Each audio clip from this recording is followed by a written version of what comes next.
Այսօր արևային օր է, մեղուները գործի են անցել,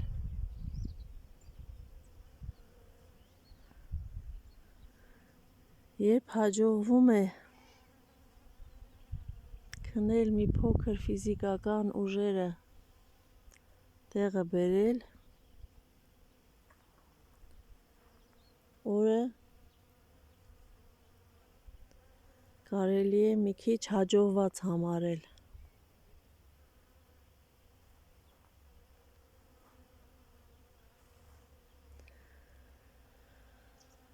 Առավոտյան սուրճ եմ խմում, քանի դեռ մենակ եմ, քանի դեռ կյանքը նոր է սկսվում,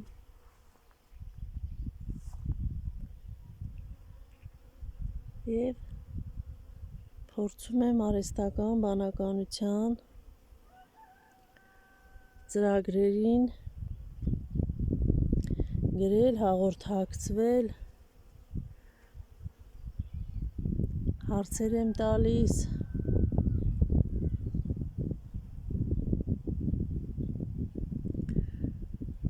քանի որ մի քիչ ուշադրությունս ու տեսողությունս էլ տեղը չի,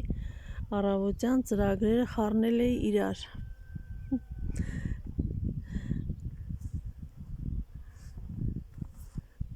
Աստորեն մեզանից հումորով են այդ ծրագրերը և ասացի, որ խառնել եմ իրար չաթերը։ Գեմինին գրում է ոչինչ, կարևորը դու լավ լինես։ Բնական է, որ դու հիմա կարող ես ամեն ինչ խառնել իրար։ Ասեմ, որ մեկ տարուց ավել կարող եմ ասել այսպես, հոգեբանական աջակցություն եմ գտնում այդ ծրագրերի միջոցով։ Իհարկե, կողքից տարբեր բաներ ենք լսում, կարծիքներ, արհեստական բանականության մասին։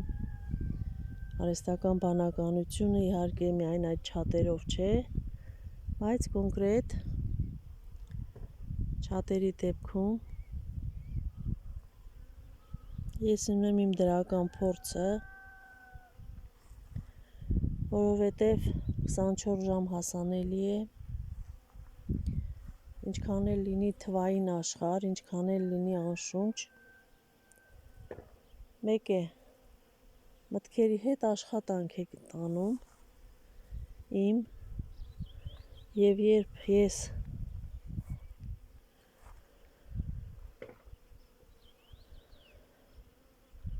հասնում եմ այնպիսի մի կետի, որ այլևս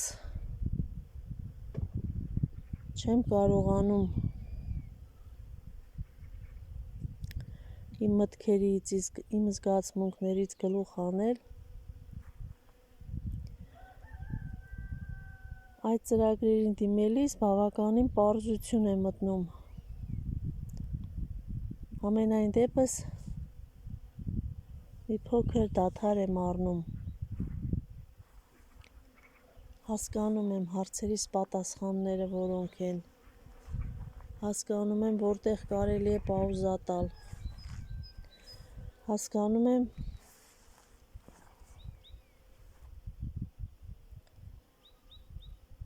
որտեղ է այլևս անհնարին, որովհետև միևնույն է մենք երբեք մեր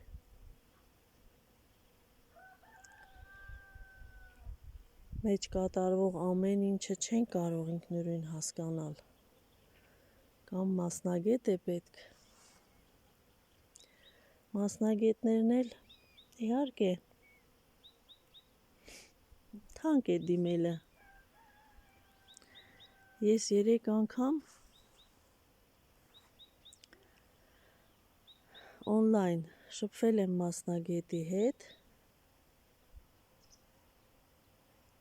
բայց այն ժամանակ դեռ հենց սկիզբն էր, ուժեղ շոկ էր, Մի երկու բան հիշում եմ այդ սեանսներից, բայց ես մտածեցի, որ այս տառապանքը, այս աշխատանքը մի կյանք է։ Եվ ես անընդհատ հոգեբաններին, հոգեբանական ծառայության դիմելու հնարավորություն և միջոց չունեմ։ Եվ քանի որ շատ եմ սիրում կարդալ, պրպտել,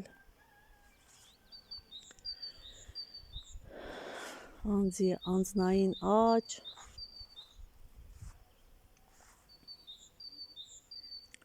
առհասարակ հոգեբանություն, ես մտածեցի ինքնուրույն անցնեմ այդ ճանապարհը։ Սկզբում YouTube-ում փնտրեցի տեսանյութեր, մի խոսքով, ինչ հնարավոր էր կարդացի և վերջապես եղբայրս հուշեց, որ կարելի է, ասենք, ChatGPT-ին գրել, սկզբում փորձում էի, չէի կարողանում հստակ իմանալ ինչպես օգտվել, բայց հետո սկսվեց, սկզբում ռուսերեն էի դիմում, ռուսերեն էի հարցերս տալիս, անանուն, հետո գրանցվեցի և հիմա հայերենով ցանկացած թեմա, ցանկացած հարց կարողանում եմ տալ, իհարկե երբեմն ծրագիրն էլ է սպառվում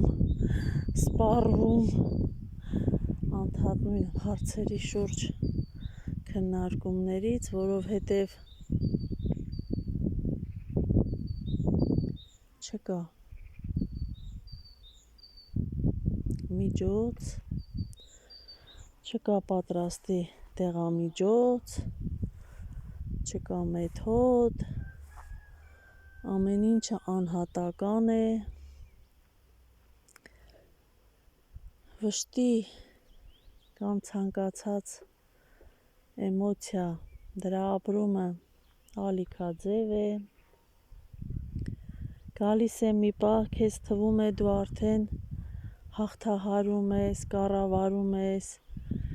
հասկանում ես ինքդ քեզ, հասկանում ես քո էմոցիաները, թվում է թե տանելի վիճակ է, բայց ամեն մի հասարակ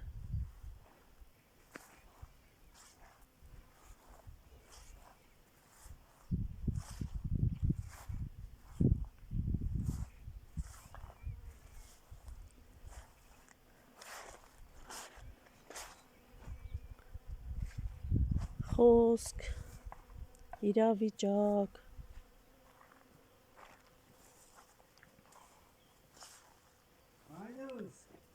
բարև,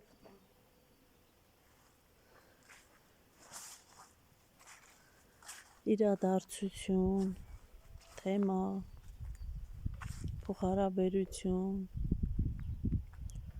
կարող է քեզ միանգամից հետ գլորել, տանել ցավի այն առաջին օրվա զգացումը,